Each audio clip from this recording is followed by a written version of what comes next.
கர்த்தருடைய நாமம் மகிமைப்படுவதாக. இன்றைக்கு தேவன் நமக்கு கொடுக்கிற வேதவசனம், யாக்கோபே, இஸ்ரவேலே, இவைகளை நினை, நீ என் தாசன், நான் உன்னை உருவாக்கினேன்.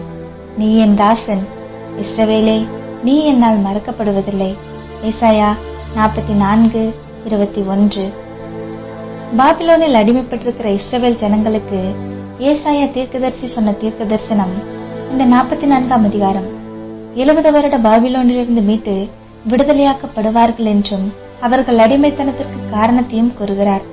சொற்ப ஜனங்களாயிருந்த அவர்களை தெரிந்து கொண்டு அவர்களை பெருக பண்ணி அவர்களை ஆசீர்வதித்த தேவனை மறந்து வீணான மாயையான விக்கிரகங்களை தேடி தேவனுக்கு விரோதமாக பாவம் செய்து தேவனை மறந்தார்கள். அவர்களை பார்த்து, இவைகளை நினை, நான் உங்களை மறக்கவில்லை, நீங்கள் தான் என்னை மறந்தீர்கள். ஆனாலும் வசனம் 22 என்னிடத்தில் திரும்புங்கள் என்றும், நான் உருவாக்கின என் ஜனங்களாகிய உங்களை நான் மறந்துவிடவில்லை. இஸ்ரவேலே, நீங்கள் என்னால் மறக்கப்படுவதும் இல்லை என்று அவர்கள் மேல் வைத்த அன்பை வெளிப்படுத்தினார். இன்றைக்கும் நம்மை நினைத்து ஆசீர்வதித்த தேவனை நாம் அநேக நேரங்களில் மறந்து போகிறோம். அதேபோல் பல போராட்டமான சூழ்நிலைகளை கண்டு தேவன் என்னை மறந்துவிட்டார் என நினைத்து புலம்புகிறோம். தேவனை கேள்வி கேட்கிறோம்.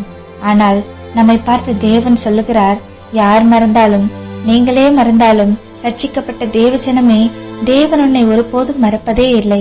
24 மணி நேரமும் உங்கள் நினைவாகவே இருக்கிறார். உங்களை உள்ளங்கைகளிலே வரைந்து வைத்திருக்கிறார். இன்றைக்கும் நினைக்க வேண்டியவர்கள் மறந்திருக்கலாம்.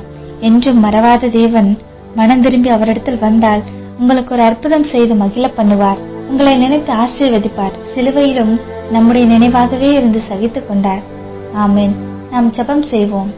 அன்புள்ள இயேசப்பா, நாங்கள் மறந்தாலும், யார் மறந்தாலும் 24 மணி நேரமும் எங்களை மறக்காத, விட்டு விலகாத தேவன் எங்களோடு இருக்கிறீர். அதற்காய் ஸ்தோத்திரம். எங்களை நினைவு கூர்ந்து ஆசீர்வதிப்பீர். உம்மை மறக்காத நினைவை தாரும். இயேசுவின் நாமத்தில் ஜெபிக்கிறோம் எங்கள் நல்ல தகப்பனே. ஆமேன். கர்த்தர் உங்களை ஆசீர்வதிப்பாராக.